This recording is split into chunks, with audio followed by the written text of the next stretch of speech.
Welcome, everyone. This is Glenda Dawson, and you're watching Glenda's Dragon's Den. LD, although he promised to be here this week, I am having him do some healing sessions out. So he's out on another mission for me. So I could be here and introduce you to Phil Gruber, who is magnificent. He grew up in the same town or city as I did, so we are both Jersey people. And he's done so much. He's a critically acclaimed feature in the critically acclaimed film, The Indigo Evolution. He has a lot of passion. He's very kind spirited. He has a sparkling wit and intelligence. Um, he's funny as heck, people, and you'll get to meet him. He's very, very good. He's well known internationally. And what else can I say? Why don't I just let him continue introducing himself? Hi, Phil. Welcome. How are you? Hi, you're doing a wonderful job reading that I bio. know. Yeah, I'm I from did. l'entrée des dragons, les dragons, The dragon. as we say, Dragon's Den. No, it's Yes. really a pleasure. Thank you so much, Glenda. Thank you. Thank you. So tell the audience about you and how you grew up, what got you here. Well, what got me here was, when I'm speaking, we all have our areas of specialization. We're all good at something, Right. hopefully. When people are impressed or like overly impressed or meta impressed, I talk about with what I teach. This is this is a lifetime. It's a lifetime of study. It's a lifetime of research. And I've had wonderful teachers and mentors, and I still continue to look at, I'm still open to learning. I had a walk-in experience Mm-hmm. when I was 6 years old, and we can talk about that a little bit later. I think a lot of us have had similar experiences. We may less into consciousness, but I had a classic walk-in situation that I call a soul braid. When I was 6 years old, I was hit by a car, and this car head on. We estimate it was Roberta Eig's father. Hi, Roberta, if you're out there. Was going about 60 miles an hour, hit me head on. The force of the impact threw me up in the air, Grumman Avenue, on the hillside border, up in the air and about 50 feet down the street. But not when I landed, not a scratch. And I remember it was a soft landing. This is a kind of situation in which there's direct angelic intervention, I believe. Mm. You've got a contract that you're here to fulfill. Yeah. There will be direct intervention. And I know this, that they are they don't like to station here or to be active on the physical plane or the three-dimensional plane. They take a risk. But when it's this Mm-hmm. type of situation that you've got to stay on the planet, you've got work to do, there will be direct intervention. And there was. And the walk-in, as soon as the walk-in came in, say, the force of the impact, it hit something. And the force of it, but I was in some kind of bubble. Mm. I consider this what we call a soul braid, and I'll talk about that later. Soul braiding. It was with me to walk out. So I shared consciousness with what I believe is one of my higher identities, probably a soul identity. Uh, Mm-hmm. for the better part of 10 years, I came with I had incredible downloads that I, of course, and a lot of us, when we get this, we have no reference. We don't understand what it is.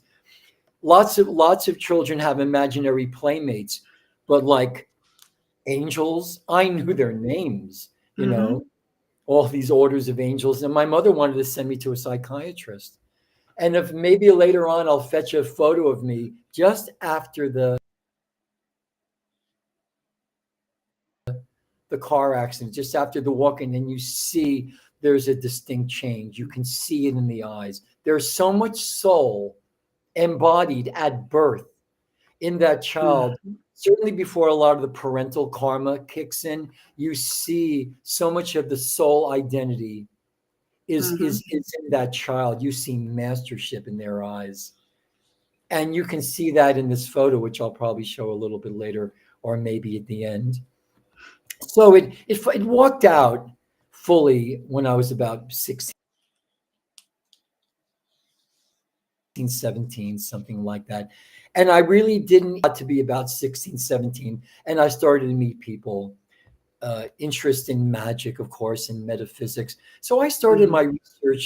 my researches early. I had the added benefit of an IQ that went from already genius to something totally off the scale, something to listen. That hasn't remained. Believe me, when my wife wants me to go shopping, I have to write everything down. I'm not the person I was. A lifetime of substance abuse will do that. My life is a cautionary tale in many ways. So I had a lot of, and I just seemed to know stuff. Of course, I've had great teachers, Mhm. and I did join a magical fraternity. I'll be nameless.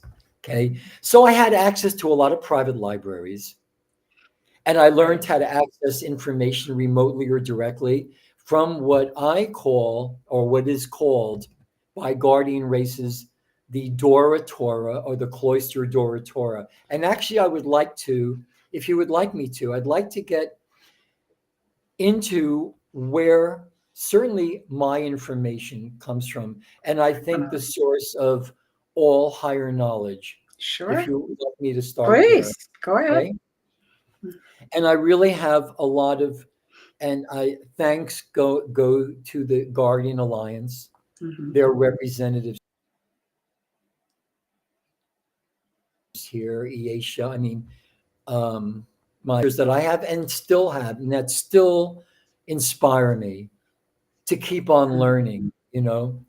Um, throughout human evolution, as we know, they're interdimensional races. They brought teachings to Earth.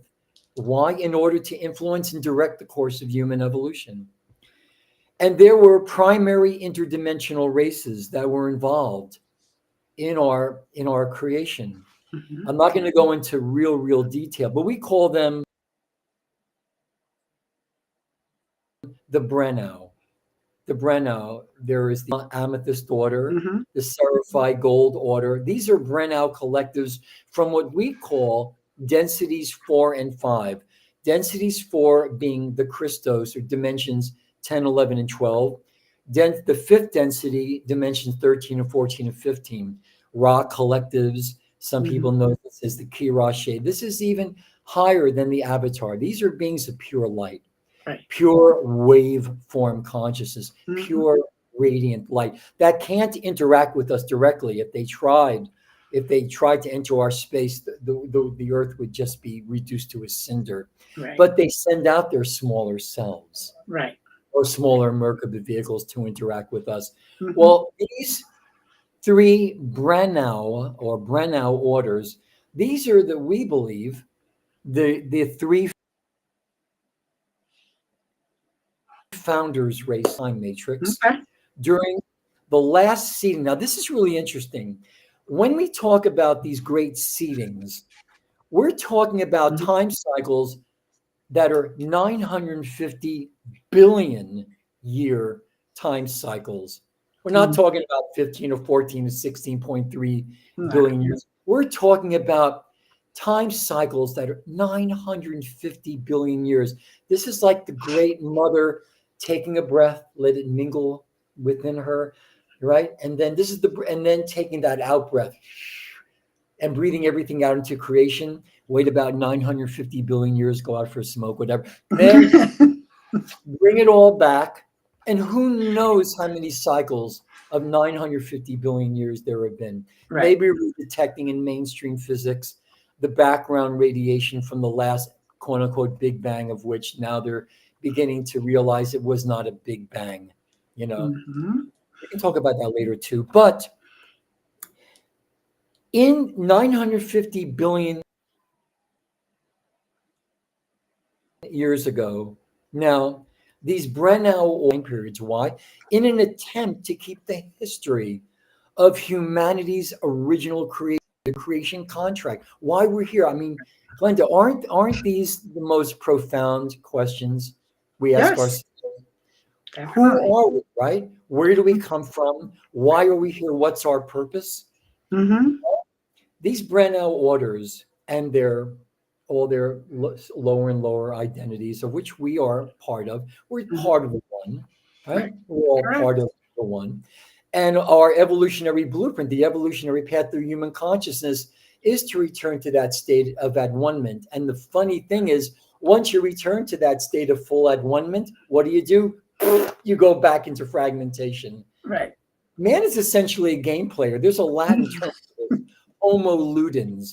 Man is essentially a game player. I remember there was in the original Star Trek, there was that episode where they get the Enterprise gets hijacked by these brains. They're just brains now. They don't need bodies, but brains. Right. So how far have they really gone? But anyway, their brains under glass or something. And Hmm. what they do is they hijack starships and they bring the crew down to fight as gladiators. You know why that is? And they bet imaginary money on it. Because nothing that you can do except play games, except play games of chance where you don't necessarily know the outcome. Man, it's Right. like the Olympian gods playing chess with us. Hmm. The only thing that floats their boat now is to play games. We're essentially game players. But anyway, these races visited humanity. Why? In an attempt, successful or not, through our history, to keep humanity's original contract and intended evolutionary, and that original co-evolution agreement made between these Brennau races in seeding our particular time matrix was called the Emerald Covenant. Okay. Now, I haven't done this in a long time. Maybe one of my first presentations on Can will be on the Wizard of Oz. I used to do it quite regularly when the New Life Expo would come into town. Hmm. Talk about the Wizard of Oz.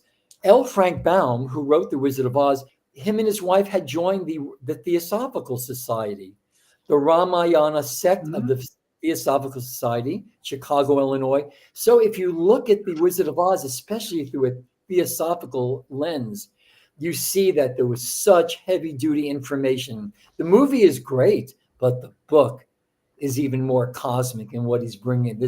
There's massive information and data on many, many levels. But that emerald, the Emerald City, the Emerald Covenant.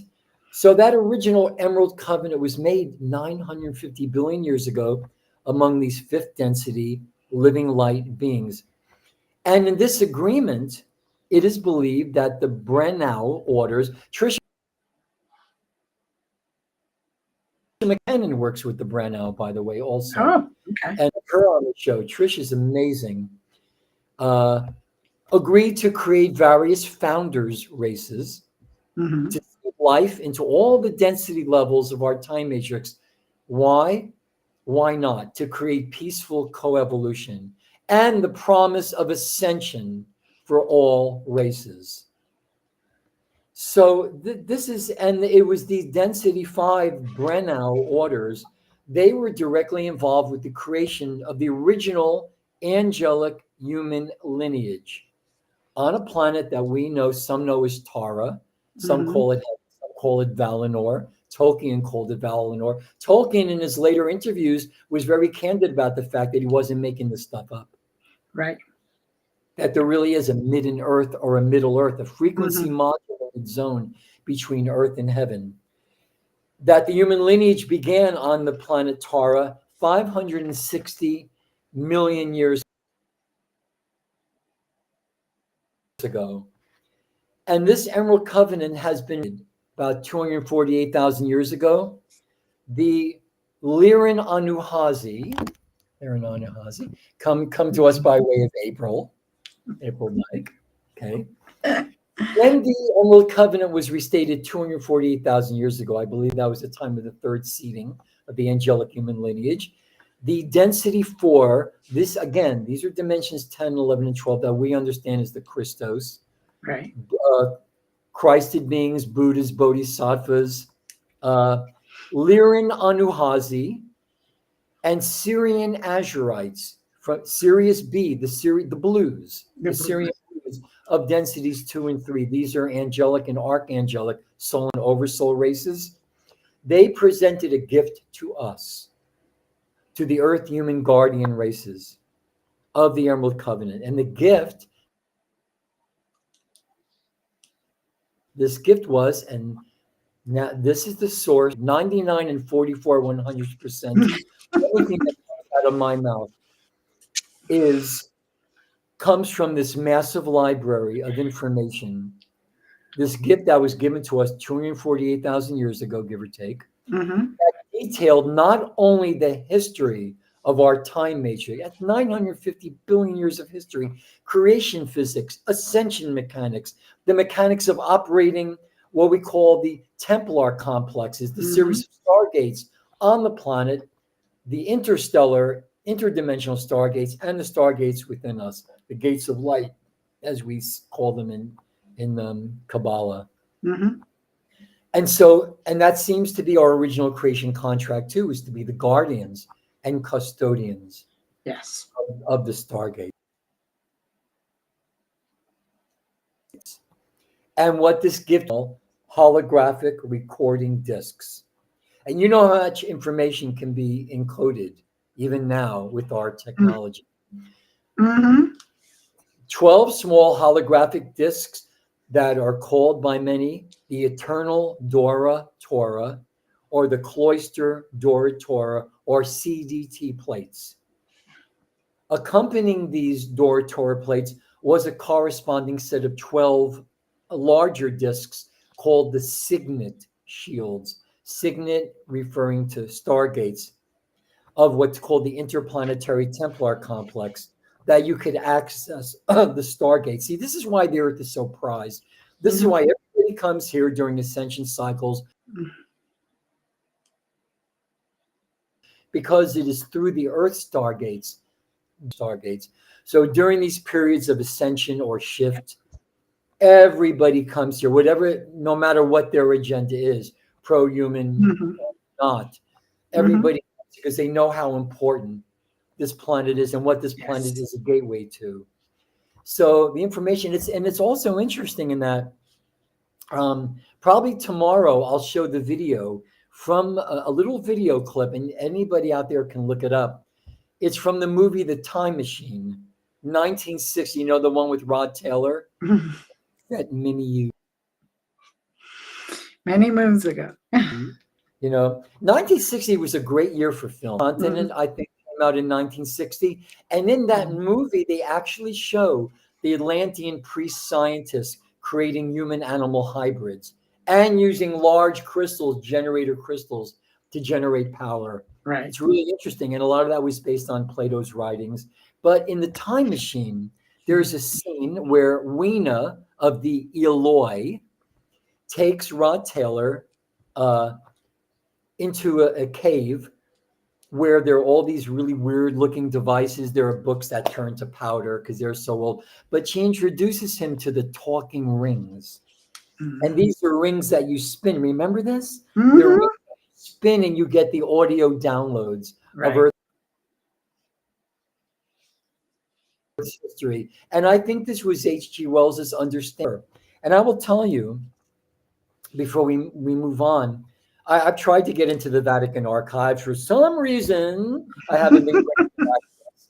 But I tell you, since then, I have seen libraries, massive underground libraries. Greg Braden, I think, still probably did many years ago, show photos that were taken of massive underground libraries, usually under monasteries, in the Far East, in the Himalayas, as we say.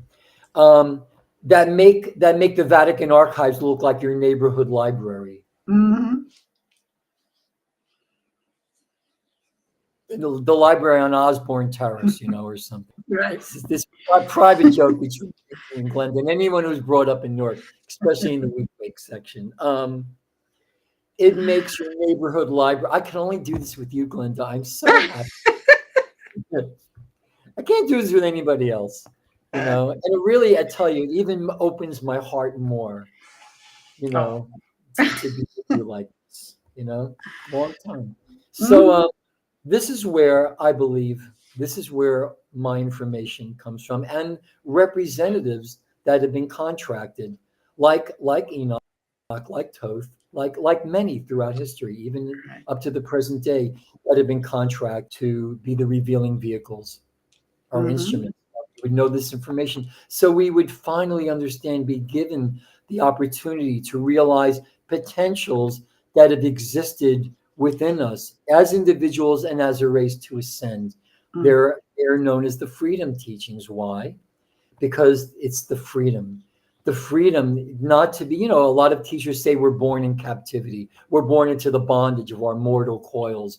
We're Mhm. phase locked into biologically phase locked into a three-dimensional embodiment, going through cycles and cycles of incarnation. That doesn't have to be the case. We have these teachings now Mhm. that can really allow us the freedom to explore, the freedom to extend love to all of creation, Exactly. for all of us to be vehicles, Mhm. revealing vehicles. Now I know a lot of that is on the shoulders of the divine feminine. I think that's very, very important. Because now is the time. You know, I have a lot to say about Yes, it too, definitely. but yeah. So that's basically the source of the information. And did you have any questions, or do you want me to follow up on that? Oh, please don't follow up on that. It's so fascinating, and I'm sure our audience they're captivated. There's a few people watching there, and they're I'm staying with us. captivated too because I'm in a state of perpetual gratitude Hmm.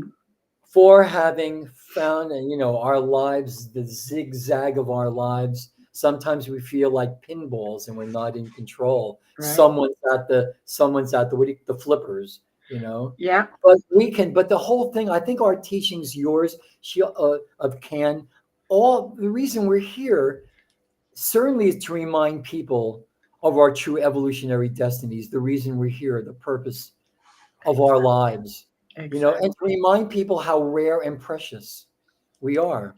I remember Jodie Foster, remember at the end of the movie Contact? Hmm. I can't remember the first part of her speech, but in that experience she had through the wormhole, part of it was to remind us how rare and precious we are, Exactly. all of us. And gratitude. It's funny that um, when I went to see Judy Satori last night, she has what she calls a gratitude pyramid now. A pyramid.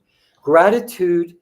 I still believe and have always believed Hmm. that gratitude and forgiveness. There is no more powerful forces Very true. to heal us, to clear karma. Boy, I'll tell you, genuine gratitude can burn off karma like nobody's business. Hmm. Gratitude, love in the form of gratitude, the ones that radiate, that hold the most light, and by virtue of that can Yeah. radiate the most light, is forgiveness and gratitude, because it Very is true. the structure of the crystals, very specific crystalline structures, geometric structures that can hold and radiate that light. So Mm. just imagine if you become the living embodiment of gratitude, forgiveness, grace, all the higher, the spiritual the etiquette, the attitudes of Mm. spiritual mastery. Think about it. And not just lip service, if you really do become the living, walking, talking embodiments of these of this intelligence and this love, every crystal and microcrystal in your body will be able to hold and radiate that light. Hmm. Your light will shine way before you even get there. You become, that's right. Yeah. And you've mentioned, you talk about, you become a presence healer. Right. You heal by your presence alone. You Hmm. walk the world and you heal by your presence alone. Jesus, Yeshua would have said that you have the radiance of light. Right. You have that about you. I can't remember the exact term though. It will come back to me. But that's it. And I think the great, you heal by your presence alone. Mm-hmm. And gratitude also, even in terms of the secret, which has never really been secret, Right. that gratitude, Wallace Wattles, the science of getting rich, success through creative thought. Gratitude is not just giving thanks. Gratitude is a magnetic force which unites your brain and your solar plexus in the heart space. Charles Honnell, who wrote The Master Key, which I totally recommend everyone out there just do Google searches everywhere. Mm-hmm. It's back in 1910, 1960. It started out as a mail order program where Honnell you would get in the mail one less thing. Right. But in 1916, he got permission from his lodge. All these new thought, these transcendentalists, the new Right. thought authors, like Honnell, like Wallace Wattles, Mm-hmm. like my favorite one, William Walker Atkinson, who wrote in 1910, Thought Vibration or the Law of Attraction in the Thought World. Right. And there's nothing he wrote that you couldn't find in the teachings of the Christ, that you can't find teachings of the Buddha, Confucius, Lao Tzu, Marcus Aurelius. There's Mm-hmm. nothing that you can read right now that you can't read in his teachings. Right. Marcus Aurelius, the philosopher emperor, right? And gratitude is a magnetic force that unites your brain and your solar plexus in the heart space. That's where gratitude is held. And if you keep that, if you're in that state of perpetual and genuine and authentic gratitude, there's nothing it cannot heal. Very true. Gratitude, forgiveness. And I'm very big, all the stuff I talk about and all the $50 words and everything, it all comes down to, because some of this information has to be, it is by its nature, Glenda, complex. Exactly. We're talking about creation physics. We're talking about Ascension. And the fact is, angelic, even the angelic, I'm sure these children, before the parental karma kicks in and whatnot, they understand this. Oh, yes. They see it. They know it. They feel it. Children are very open. You can see it in their eyes, and in their crumpled up little faces. I think a lot of when they get upset, because they realize they're still conscious enough to realize that they're forgetting. Yeah. What they know, and it's all. It's never. It may be forgotten, but it's not lost. Like lost and found. It's there in the DNA. Mm-hmm. If people really, really understood the true traits, heredity, all that stuff with DNA, but that's not the main function and mechanism. DNA is an ascension mechanism. Ascension is all about the helixes fusing together and the strands fusing together, creating these very exotic ascension elements, hyper superluminal elements. Many of us know this, one of these elements, celestaline. This is why the crystal celestite is very, very powerful to use. It contains within it, and a lot of the channeled information that we're getting nowadays, Jody, for example, Jody, a lot of us that channel information, have you ever noticed, and out there, have you ever noticed that a lot of channeled information and channeled language is beginning to sound very similar? Yes. Right? A little bit of Native American, a little bit of languages, right? Well, that's the way it happens to me too. So that's because, it's because the first languages we're going to channel are the ones that are closest to us genetically. Right. That goes almost without saying. So the fifth and sixth dimensional parts of ourselves, the parts of ourselves that reside, the identities that reside in the soul matrix. This is fifth Pleiadian, sixth Sirian, seventh Arcturian, eighth Orionic, ninth Andromedan, 10th, 11th, and 12th the Christos. This is why we call it the cradle of Lyra or Lyra. It is the thing that unites us. And I will tell you in no uncertain terms, that the healing of humanity is probably only going to be accomplished when we really understand the common core of creation from which we all emerged. Mm-hmm. That there really is there are just races that have Yes. forgotten their eternal, their intrinsic divinity. You know, Mm-hmm. if you don't think you can get it yourself or within yourself, then you'll try to get it through someone else. Right. And that's theft. If you don't think you can manifest it yourself, you will steal. You will Mm-hmm. try to attempt to steal it. So the gratitude is very, very important. Wallace Wattles, and not a lot of that is taught. These law of attraction coaches, even Rhonda Byrne, God bless her, created a step certainly for people to enter into this understanding of what the law of attraction truly is. But to understand the true nature of gratitude, that's more than giving thanks. It's actually a magnetic force. Yes, it is. And that solar plexus, very important too. So going back to the master key, that's a 24-week program, the purpose of which is to be able to control your thoughts. Okay. And to be able to focus and stay focused. That's, Glenda, I think that's the reason a lot of these very well-intentioned programs Mm-hmm. of healing, very well-intentioned programs of personal and spiritual development, they ultimately fail. It's not necessarily the quote-unquote fault of the facilitator or even the content. It's people's inability to control their thoughts, to hold the focus, especially when we're in higher states, to be able to hold the focus of being in these higher states. That's the key. And the master key teaches you how to control thoughts. And that's why I think any serious program, a Mm-hmm. dedicated program of spiritual personal development, the master key, even in my personal mentorships, of which there are a few vacancies, few and far between. There you They, go. And people can grab all that and get in touch with you. So if that's for anybody's sure. interested in pursuing any of this further, I've Here we been, go. COVID came in, of course, a lot of us went online. Mm-hmm. And it was it was a really cool thing. I probably would not have thought of doing these online mentorship programs. They're anywhere from, well, they used to be, minimum 6 months, a year, 2 years. Right. They're one call a week. There's also a group we Mm-hmm. call the Ascension group. One call a week. Oh, but I have managed to. I've started to put together these programs, shorter programs, more affordable, shorter programs for keenly interested in this aspect Right. or that aspect of the work, because it's massive. It's like I was alluding to before. You can only simplify these teachings to a degree.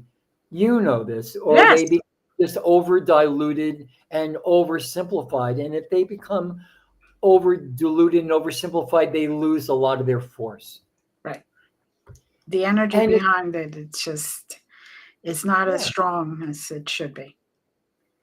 and it takes and it requires, as it should, a Mm-hmm. little more dedication, a higher Right. mantle of responsibility. These Right. teachings are very precious, and you can only simplify them to a degree. Take the solar plexus. So I would recommend anybody to download. There are Mm-hmm. so many websites you can download PDF scanned copies of the Master Key.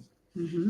Also the Science of Getting Rich, and also there's a pamphlet. I know we've done a lot of webinars together where I talk about this little pamphlet that Mm-hmm. was written in 1916, 1918 by William Walker Atkinson under the pseudonym Theron Q. Dumont, the solar plexus or the abdominal brain.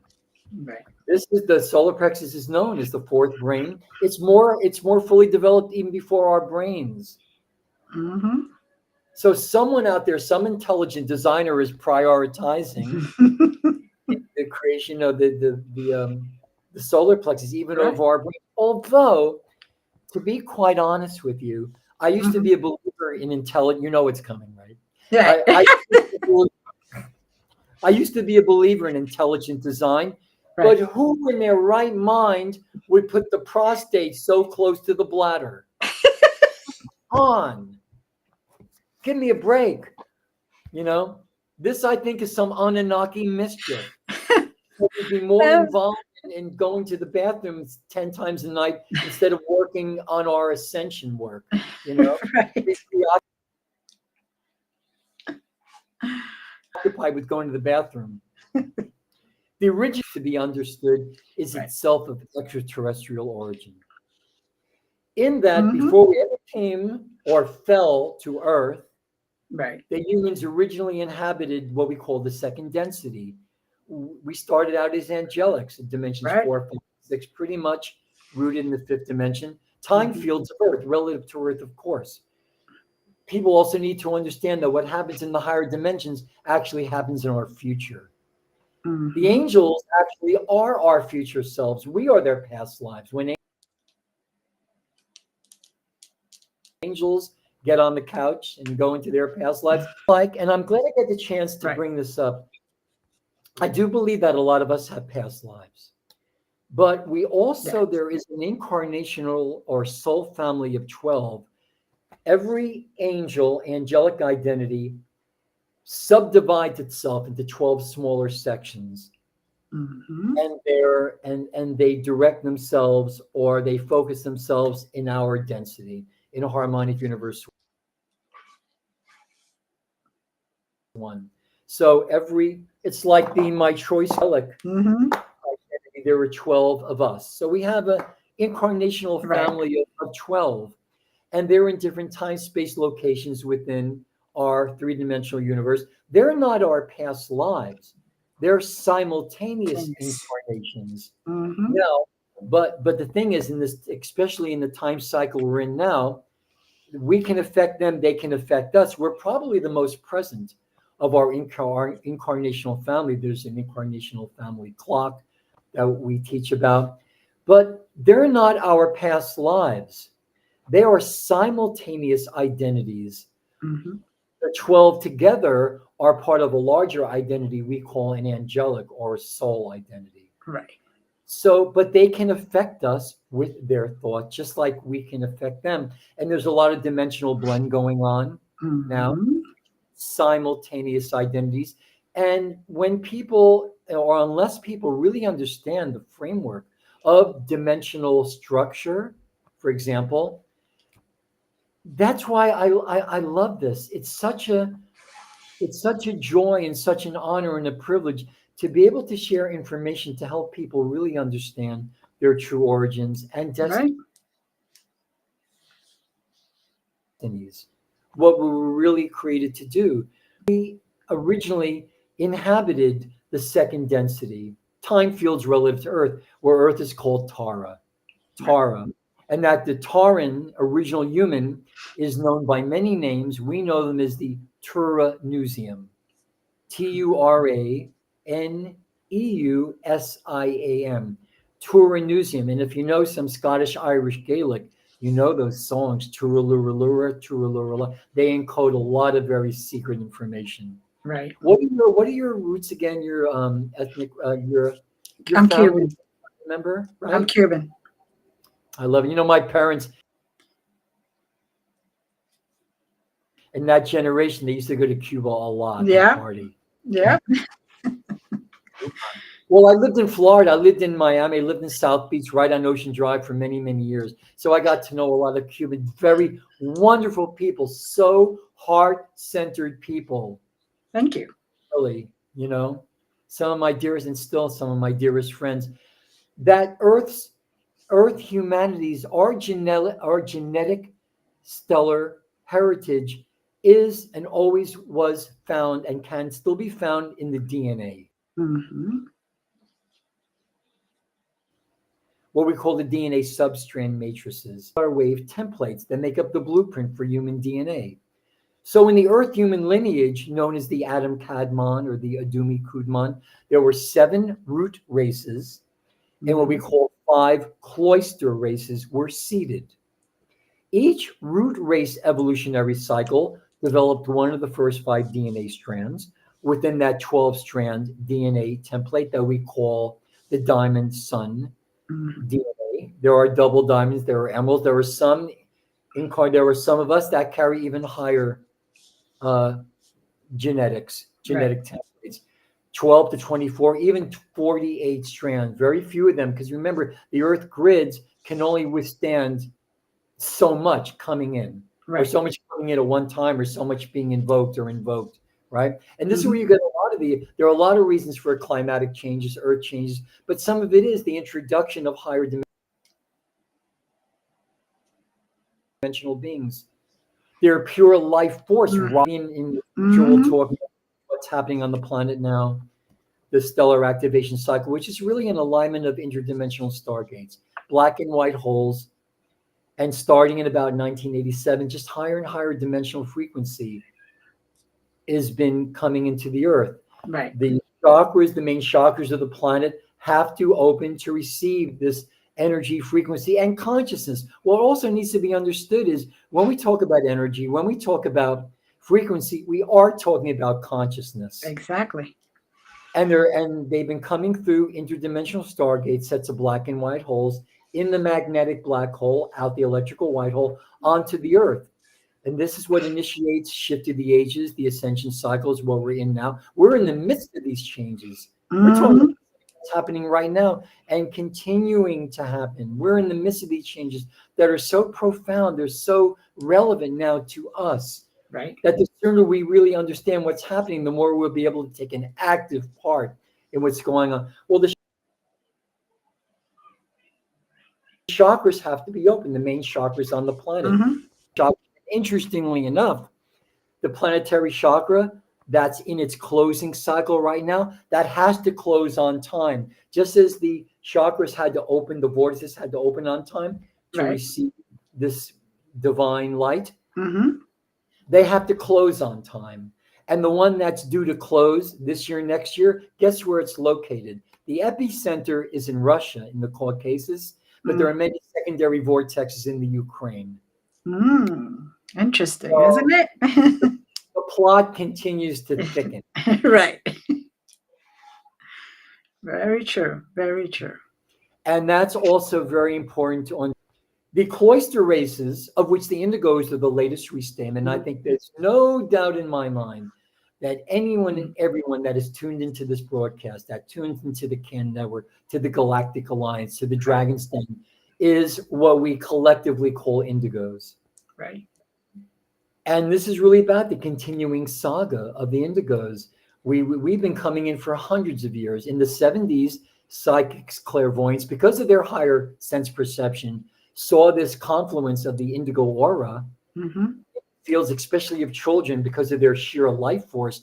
That Mm-hmm. was because, again, when you come in with your sixth strand partially activated, the Mm-hmm. color associated with the sixth strand is indigo, Right. blue, violet. So you will see.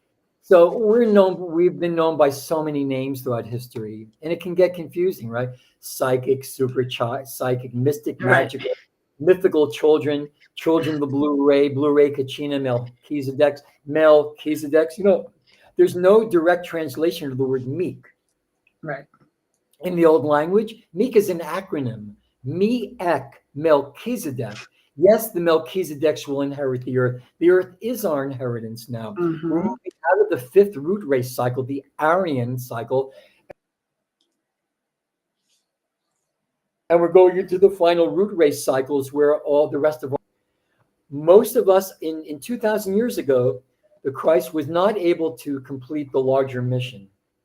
When anybody comes to incarnation embodiment, we Right. go through a stargate, we go through the fields, the halls, the flame of Amenti at the Earth's core, then through Earth stargates, and into fetal integration. We leave imprints of our DNA every time we come into incarnation. I don't think that mission was entirely successful 2,000 years ago. But now, because of all the waves of indigos coming in, now I think finally all incoming souls, as they pass through the Earth's core, the Amenti fields, now have the same potential that only the Indigos had at one time, which was to fulfill the full 12-strand DNA template. Mm. Right? Now Right. remember, the original angelic human races did not have all 12 strands activated. Right. You have all 12 strands activated, you're a full avatar or Christed being. The next stage in ascension is soul integration, and that's getting Mm-hmm. the fourth, fifth, and sixth strands. So, but root race incarnates, we call them the earth seeds, Mm-hmm. which are just as important. There's all the different levels of indigos. Each one, yes, they're a level 1, 2, and important. There are waves of indigos that are coming in for the fallen races. And Right. we have to understand that they are there. We're all here for a collective purpose. Correct. You know, Yeah. the root race incarnates we call the earth seeds. The Mm-hmm. cloister race incarnates are called the star seeds. Mm. And it's the star seeds, the cloister races, that are keep the 12-strand DNA template potentials alive within the earth human gene pool. We represent the advanced cause we were able to come in. We made it all the way here. Mm-hmm. Now all incoming souls, and I think everyone on the planet now, has that same potential for ascension. Very That true. normal, just the indigo type races have had. And that's really, really special. That's a big part of our original creation contract, not to mention being custodians and guardians of the interplanetary star dates. That's really important too. Mm-hmm. And it's very important for us to awaken and see that knowledge again. So, Remember. Well, I just want to know, how would you start a person who's never really, who has curiosity and who wants to know more and open more? How would you start them off? I would start them off right at the top. I love when I once in a while I get an email or I get a correspondence. Someone I've never. This is all new for me. Well, guess what? No, it's Right. not. They're not sort of bogged down with all these. I mean, look at all the experience we've had between all of Mm-hmm. us, all the CDs, the DVDs, the mentoring, the this, the that, the Mm-hmm. you know, all, and there still seems to be something missing. You know, there seems to be something missing, and this is what I believe is really necessary now. We need to go a little step higher, actually a few steps higher, and I think we're all ready for this. If anybody contacts me, I know they're ready, and I'm certainly ready to meet them at least Right. halfway. And the people that Mm-hmm. contact, come on in, come on in. Start with Mm-hmm. this paradigm of interdimensional physics, the art and science of ascension, the Mm-hmm. posture of love. It's not just people think that it's just the highly technical stuff. And actually, to tell you the truth, the highly technical stuff I think is the easiest to learn. You just learn a new lexicon, right, Glenn? Right. It's like learning anything. You don't learn repetition, and plus it Right. will stimulate the memory of what's Mm-hmm. already inside you. Yes, we're all saying the same thing. Yes, it is inside us, but how to Mm-hmm. access it. And the best Right. way to access it is to clear all residual karma and miasmic content from the DNA. And it's a big part of our mentorship program. We teach systems of healing facilitation, Mm-hmm. bio spiritual healing facilitation that gets to the core morphogenetic fields, the core blueprints that Right. really inform all the other levels. And when you can get it at that level, Mm-hmm. where it begins the process of crystallization. And because that's really the only thing that's the information may be coming in clean, but as it's filtered through DNA that carries distortions, you're not going to get it clean.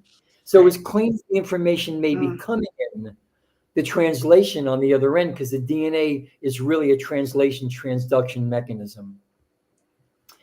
So the best way to get this, or Mm-hmm. certainly absolutely necessary, is to clear up what we call to understand the true nature of karma and the true nature of the miasmic body and what happens when we don't think correctly, Mm-hmm. how that affects not only us, but our simultaneous incarnations and even members of our incarnational families, past, present, and future. this is an interesting thing. I want to kind of like tie everything up in my if a human discovers, if one Sure. of us discovers that on what we call an incarnational family clock, there are like 12 digits that represent your solar incarnational family. Some are in positions that they have more. They have a larger DNA template. They have a greater potential, let's say, Mm-hmm. to ascend.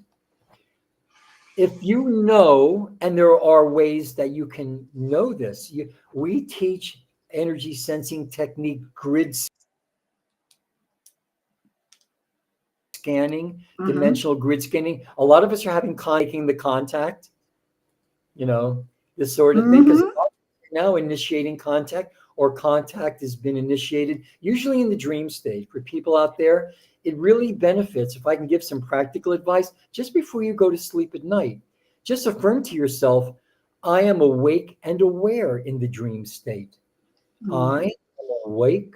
That's a powerful affirmation. Yes, it I is. am awake and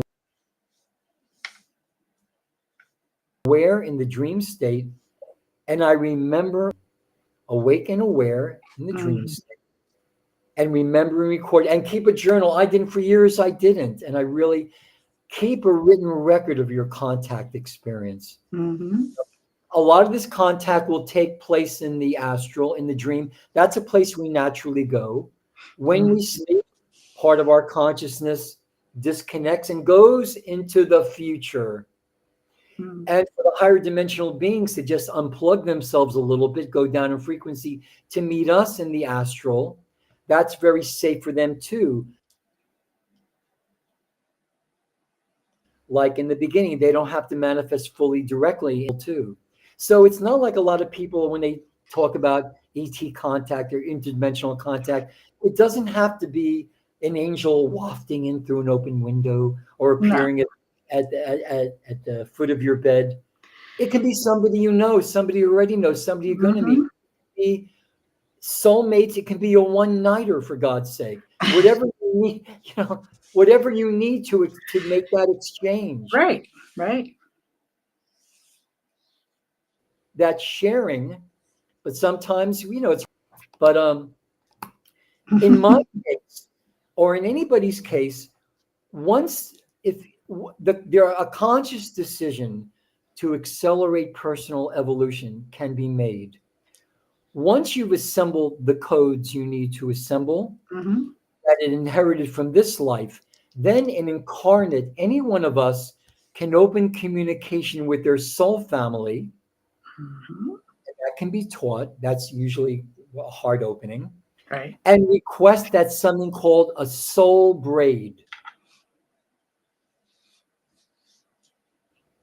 can take place, through which merged with that of a larger incarnation.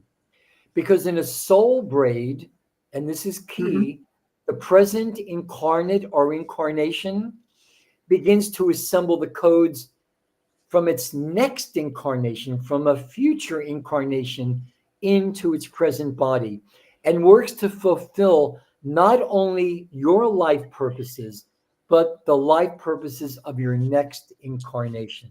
Mm-hmm. That's serious soulmate action. And I think a lot of us are here because I think our parents may have been true soulmates.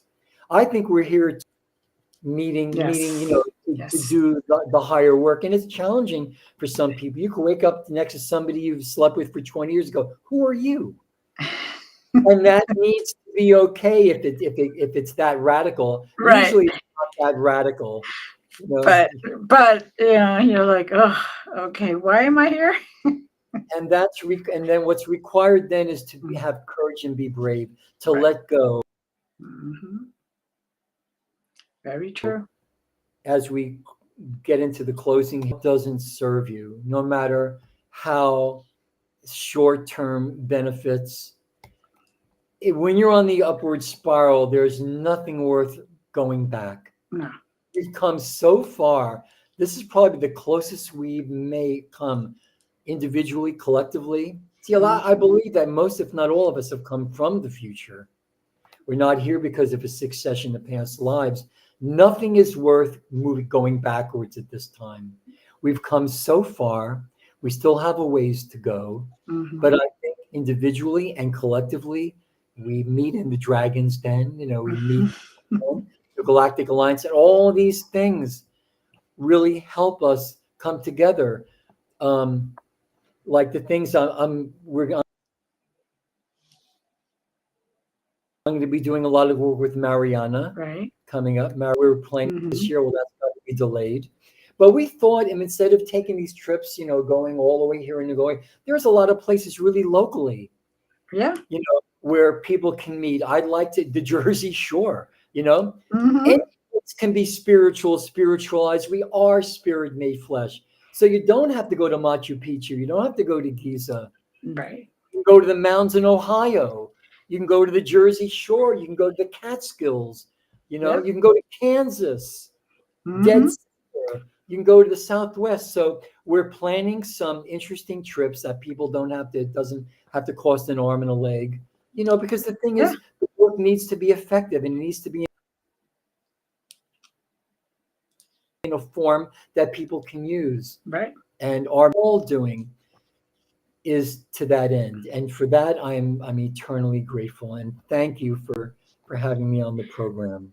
Phil, it was wonderful to have you. I am so glad that you were able to be here because I know the time difference is big.